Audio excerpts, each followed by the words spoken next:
Bizdin jol başlıkçağız, jol bolsam jol başlıkçağızdı. İçinden özüzgө күндөлүк дептерибизди алып, калем сабызды алып, калган ашча буюмдарды салабыз дагы отургучубуздун арт жагына коебуз. Отургучубуздун арт жагына жайгаштырабыз. Сабак учурунда учуу убагында бизге тоскоолдук жаратпоо үчүн. Отургучтун арт жагына коебуз жол башчыбызды. Күндөлүк дептерлерибизди алып даярдайбыз. Себеби саякат учурунда урунттуу кызыктуу окуяларды жазып кетебиз. Андан кийин экинчи учуу убагында ким суроого жооп берсе, кол көтөрүү менен жооп беребиз. Учуу убактында балдар мүмкүн болушунча визуалдык ой жүгүртүүңөрдү, элестетүүңөрдү, кыялданууңарды эң жогорку деңгээлде жандырабыз. Жана жолдошторубуз, досторубуз сүйлөп жатканда тоскоолдук кылбай, бири-бирибизди сыйлап, урматтап мамиле кылабыз. Эң акырында учууга даярбызбы балдар? Учуу алдында бардыгыбыз коопсуздук кемерин тагынабыз. Коопсуздук, мен атына кайталайбыз. Коопсуздук кемерин тагынабыз. Орундуктан түз отуруп, ордубуздан жылбайбыз. Анда эмесе биздин учууга даяр. Сиздер менен 45 мүнөт ичинде математика сабагынан убакыт өлкөсүнө мен капитан, учактын капитаны учкучу Шералиева Жазгүл менен чогулушабыз. Анда эмесе баарыңыздарга көңүлдүү учуу каалайм. Элестетебиз балдар, кыялданабыз.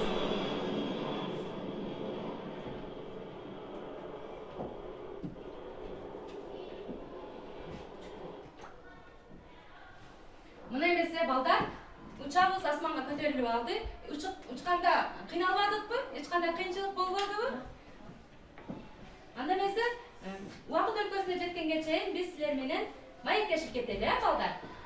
Балдар, убакыт бирдиктери жөнүндө эмне билесиңер? Убакыт бирдиктери жөнүндө. Жыл. Ай. Жыл.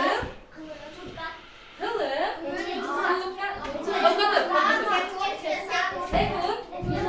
Минут. Жума. Bir kun. Миллисекунд дагы. Дагы кандай убакыт бирдиктерин билебиз? Bir жылда канча күн бар?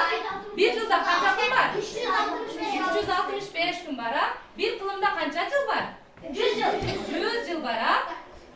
Bir айда канча күн бар? 31 күн бар. Bir жумадачы канча күн бар? 7 күн бар. Ал эми bir күндө bir суткада канча саат бар? 24 саат бар. Ал эми сааттан кичине бирдигибиз кайсы? Минут, Bir саатта канча минут бар? 60 минут бар. Азаматсыңар. Андан кийинчи минуттон кичине секунд. Секундта 1 минутта канча секунд бар? 60 секунд бар, балдар. Секундтан да кичине убакыт бирдиги бар. Миллисекунд. Дагы Миллисекунд бар. Миллисекунд бар экен, дагы? Демек, балдар, биз секундтан да кичине убакыт бирдиктерин бир аз билет экенбиз, бирок 1 секундда канча миллисекунд бар экенин билесиңерби? 60 миллисекунд. Жок, андай эмес. Билбейт экенбиз, балдар, анда?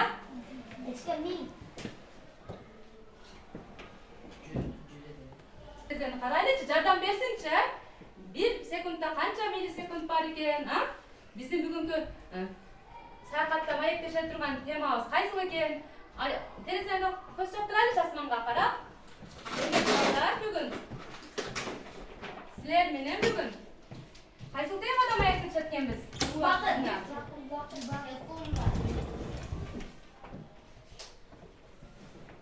1 секундтан аз убакыт интервалдарын түшүнүү боюнча. Балдар, демек бизде эң кичине убакыт бирдиги секунд деп, миллисекунд гана деп түшүнсөк, андан да кичине убакыт бирдиктери бар экен.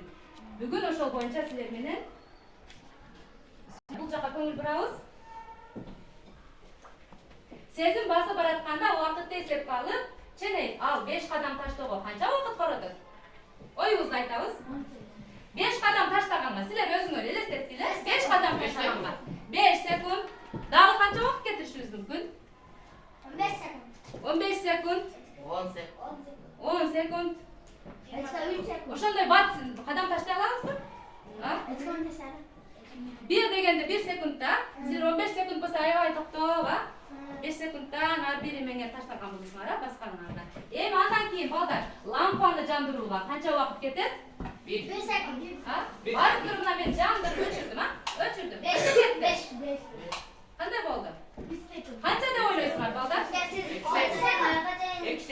Жок, мен лампанын жанына барып туруп эле жандырып өчүрсүм. Канча убакыт кетти дейсиңер? 3 секунд.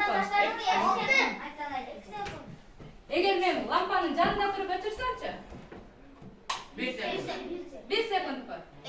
Ала, балдар, караңыздар. 1 секундка да жетпейт, 1 секундка да жетпеген аралыкта миллисекунд деген, ошо силер айткан миллисекунд аралыгында өчүрүп жандырат экенбиз, Балдар, демек бүгүн силер менен 1 секундтан аз убакыт интервалын түшүнүгү менен таанышасыңар.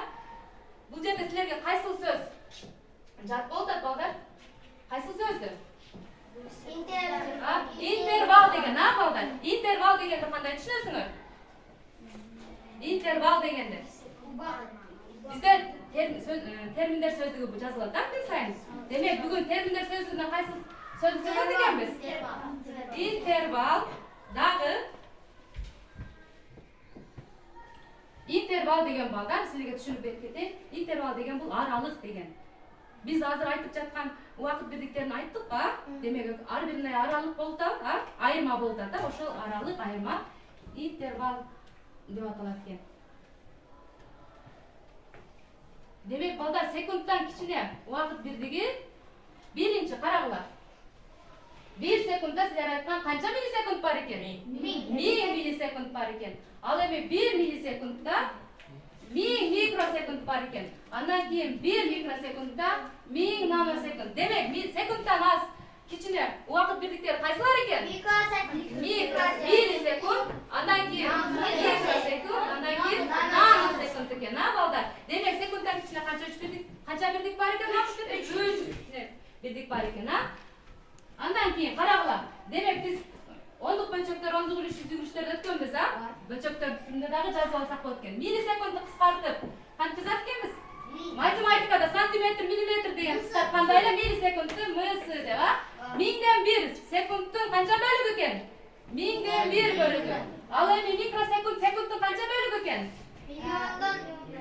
Канча болуп атат бул жерден?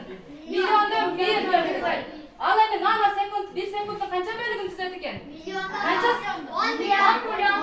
Жок, канча нөл Кандай? Жок, триллиард. Миллиард, азаматсыңар. Демек 1 наносекунд секундтун канча бөлүгүн түзөт экен? Миллиарддан 1 бөлүгүн түзөт экен. Демек балдар, 1 секундтан аз убакыт интервал жөнүндө түшүнүк алдыкпы? Кимде түшүнбөгөн суроолор болду? Кайсы жерде түшүнбөдүк? Кайсылар экен? Эстеп салайлычы? Миллисекунд, микросекунд жана наносекунд экен, Миллисекундубуз канчага кичине экен секундтан? 1000, Ал эми микросекундубузчу? Миллион эсе кичине экен. Ал эми наносекундубуз? Миллиард эсе кичине экен. Эгер түшүнгөн болсок, бүгүнкү числону жазабыз дептерибизге, күндөлүк дептерибизге жазып,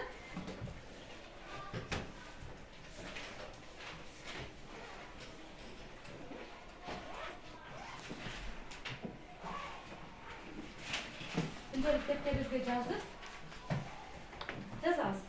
Бүгүнкү тема деп күндөгүдөй эле жазабыз. Тема 1 секундтан аз убакыт интервалын түшүнүү.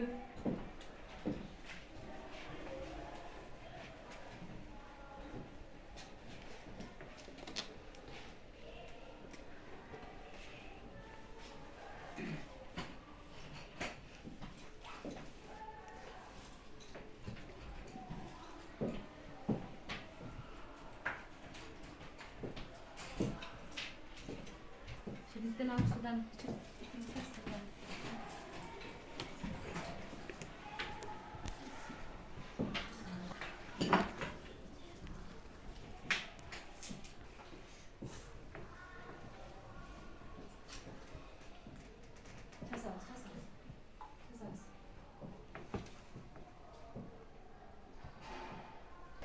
Biz uçakta uçup görgөнбүзбү? Uçakta uçkanlar barбы араңарда? barбы арада? Самолетқа шыққандар барбы? А? Азыр елестетті ба? Бұлттардың арасында кетқанда елестетті ба? Асманда қалды. Уақыт өткөсі қандай болып екенін деп қызығып отырсыңар бі?